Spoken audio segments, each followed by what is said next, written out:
كيكة التايجر من أحلى وأجمل الكيكات اللي ممكن تعملوها، لكن في ناس كتير لسه بتعملها وخطوطها بتختفي أو الألوان بتسيح على بعض. النهاردة هقولكم كل الأسرار اللي تخليها تطلع بخطوط واضحة وقوام هش زي القطنة وارتفاع ممتاز من غير ما تهبط منك.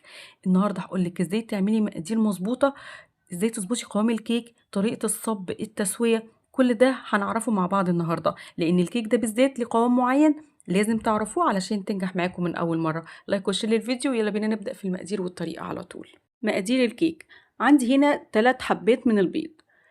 البيض عندي هنا بحجم متوسط، يكون بدرجة حرارة الغرفة، ما يكونش ساقع من التلاجة. بنطلعه قبل ما نشتغل في الكيك بحوالي ساعتين 3. هضيف على البيض على طرف المعلقة ملح. تقدري تعملي الخطوات دي كلها في الخلاط عادي خالص، تقدري تعمليها بمضرب البيض الكهربائي برضو هيديكي نتيجة ممتازة. انا هنا استعملت الهاند بلندر، القطعة اللي بتبقى شبه الخلاط بالظبط، اللي هي فيها سكينة كده. هنا هتلاحظوا مع إضافة الملح قوام البيض بيختلف كده، بيرفع معاكوا ويهيش بسرعة وبيتكون كده زي فوم للبيض بسرعة قوي. الملح هو سر القوام دوت. ضربنا البيض مع الملح كويس قوي. هنزل بكوباية من السكر ومعلقتين كمان مع الكوباية، وده لأن بنحب الكيك يكون سكر واضح، لكن لو بتحبي السكر معتدل اضيفي كوباية واحدة بس. وكمان ضفت 2 باكت من الفانيليا، وممكن تضيفوا فانيليا سايلة لو بتحبوا طعمها. هنضرب بقى السكر مع البيض كويس جدا جدا جدا. انا عايزة السكر يدوب تماما، ما يكونش فيه ولا حباية سكر ما دابتش، لان السكر لما ما بيدوبش كويس بيعمل لك نقط غامقة في الكيك ووش ملزق، بيكون سطح الكيك ملزق. بصوا القوام، انا عايزاكم تركزوا في قوام البيض مع السكر، بيبقى قوام كريمي كده واللون بيفتح. هيكون عندي بعد كده نص كوباية من الزيت ومعلقتين كبار من الزبدة، حوالي ربع كوباية من الزبدة. هسيح الزبدة وهحط الزبدة على الزيت علشان يبقى مجموع المادة الدهنية كوباية إلا ربع. نص كوباية زيت وربع كوباية زبدة. تقدروا تخلوا الكمية كلها زيت، وتقدروا تضيفوا كمان سمنة مكان الزبدة، وممكن تبقى زبدة بس خليط الزبدة مع الزيت بيديكي قوام حلو جدا جدا وهش. هنضرب الزيت والزبدة مع البيض والسكر حلو جدا جدا لحد ما القوام يبقى معاكم بالشكل ده كريمي كده وتقيل. هتلاحظوا ان القوام بيتقل ويبقى معاكم بالشكل والقوام ده. بعد كده هضيف كوباية من الزبادي. الكوباية دي وزنها حوالي 70 جرام او 80 جرام. هضيف على الزبادي نص كوباية من اللبن السخن، واللبن السخن هو سر الكيك الفاتح الناجح والهش كمان.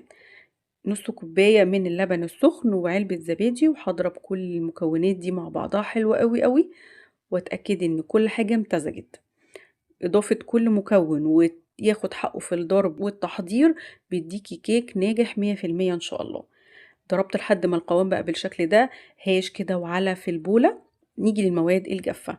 هيكون عندي كوبايتين من الدقيق. أكيد طبعا يا جماعة لازم تكون الكوباية اللي معايرة بيها الدقيق هي اللي معايرة بيها السكر، هي اللي معايرة بيها كل المكونات، علشان الكيك بتاعك يطلع مقاديره مظبوطة. هنخل كوباية دقيق واحدة بس في الأول، وهبدأ إن أنا أتوهها كده في خليط المواد السائلة. انا عايزة اضيف المواد الجافة بالتدريج علشان الكيك معايا ما يهبطش، وتقلبه في اتجاه واحد. مش مهم بعنف او مش بعنف، هي اهم حاجة يكون في اتجاه واحد. وبعد كده هضيف الكوباية التانية من الدقيق دي، ده جميع الاغراض. هبدأ ان انا انخل الكوباية التانية بالشكل ده، ويا سلام لو نخلتيها مرتين بتبقى افضل بكتير والكيك بيطلع معاكي هش اكتر. ضفت الكوباية التانية وهبدأ اتوه بقى الكوباية التانية دي في خليط المواد السائلة. لو هتقولولي القوام هيبقى عامل ازاي، هيبقى القوام سميك شوية، وزي ما انتوا شايفينه كده هو مش قوام خفيف خالص. انا محتاجة القوام ده لكيك التايجر. كيك التايجر ما يفضلش ابدا ان القوام بتاعه يبقى خفيف. طبعا هتلاحظوا ان احنا ما حطيناش لسه اي مواد رافعة او بيكنج باودر. هيكون عندي كيس كيك شيف او بيكنج باودر بوزن 16 جرام، الكيس ده 23 جرام. المعلقة السحرية اللي هتخلي الكيك بتاعك ينفخ كده زي ما شفتوا معايا في اول الفيديو هي معلقة الخل. اتفرجولي بقى على التفاعل اللي هيحصل. بضيف معلقة الخل فوق البيكنج باودر والتقليب يكون بالراحة مش بعنف، مش زي التقليب لما كنا بندخل الدقيق في المواد السائلة. لا، انا عايزة يكون التقليب بالراحة علشان اي هوا دخل جوه الكيك ما يخرجش.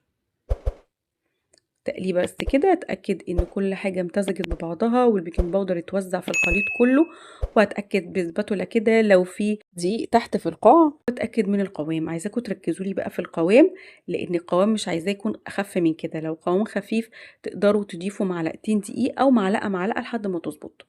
هبدأ بعد كده اقسم الخليط لقسمين، قسم للفانيليا وقسم للشوكولاتة. اخدت كمية من الكيك على جنب كده، وهيكون عندي معلقتين من الكاكاو الخام الغير محلى، كاكاو الخام بتاع الحلويات. على الكاكاو هضيف معلقة صغيرة من قهوة سريعة الذوبان، حوالي 3 معالق كبار من اللبن أو الحليب. الخطوة دي أنا بعملها ليه؟ علشان لو ضفت الكاكاو مباشرة على خليط الكيك القوام هيتغير، هيبقى تقيل، وهبتدي ان انا اضيف سوائل، وممكن اضيف زيادة عن اللزوم. فلو عملت الخطوة دي من الاول خالص انا كده بضمن ان القوام بتاعي هيطلع مظبوط، مش هحتاج اضيف سوائل تاني واقعد بقى ألعب في قوام الكيك. يا رب تكون الخطوات والشرح واضح. ضفت الكاكاو باللبن على خليط الكيك وضربت كده ضربة خفيفة، وبصوا بقى القوام بتاع الكيك الفانيليا وقوام كيك الشوكولاتة. اتأكدت ان قوام واحد، لازم يكون قوام كيك الفانيليا هو قوام كيك الشوكولاتة. عندي هنا صينية مقاس 24 دهنتها بدهن الزيت، وبعد كده عفرتها بالدقيق، وبنزل واحدة واحدة كده بخليط الفانيليا، وبعد كده بنزل بخليط الشوكولاتة، وهكذا. تقدروا تصبوا بمغرفة، تصبوا بالطريقة اللي انا صبيت بيها دي، ان انا كنت اصب مباشرة كده من الطبق بس، وتظبطوا ايديكم في كل مرة تكون الكمية تكون واحدة، يعني ما يبقاش كده كمية اكبر من كمية الفانيليا ما تكونش اكبر من كمية الشوكولاتة، والعكس طبعا. وبالتبادل كده فانيليا وشوكولاتة فانيليا وشوكولاتة، وزي ما انتوا حابين بقى سمك كل طبقة، ممكن تصغروها عن كده، ممكن تكتروا كمية الشوكولاتة عن كده لو عايزينها تكون الكميتين متساويتين. بعد ما صبيت كل الكمية بالشكل ده، ابتديت اعمل بشوكة كده خطوط زي الوردة بالظبط، يعني خطوط كلها داخلة على جوه، وبعد كده خطوط طالعة على بره بالشكل ده. تعالوا أكلمكم عن تسوية الكيك. أثناء وأنا بصب الكيك أنا رحت شغلت الفرن، يعني عايزاه الفرن يكون سخن، يكون بقاله مثلا 5-7 دقايق بس. الفرن لما يكون سخن جامد أو سخن بصورة شديدة الكيك بيرتفع بسرعة جدا ويكون قشرة من فوق، والقلب بيكون عجين.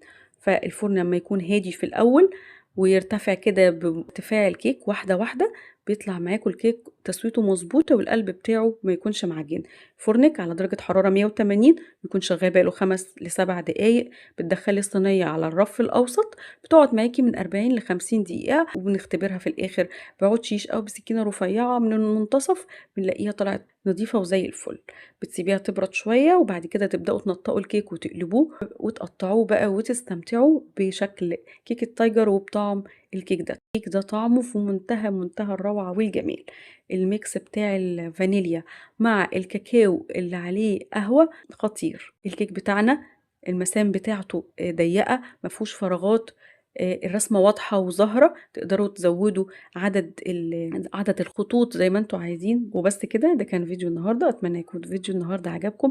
لو عجبكم فيديو النهاردة لايك وشير للفيديو، سبسكرايب للقناة لو أول مرة بتشوفوني. أشوفكم على خير ومع السلامة.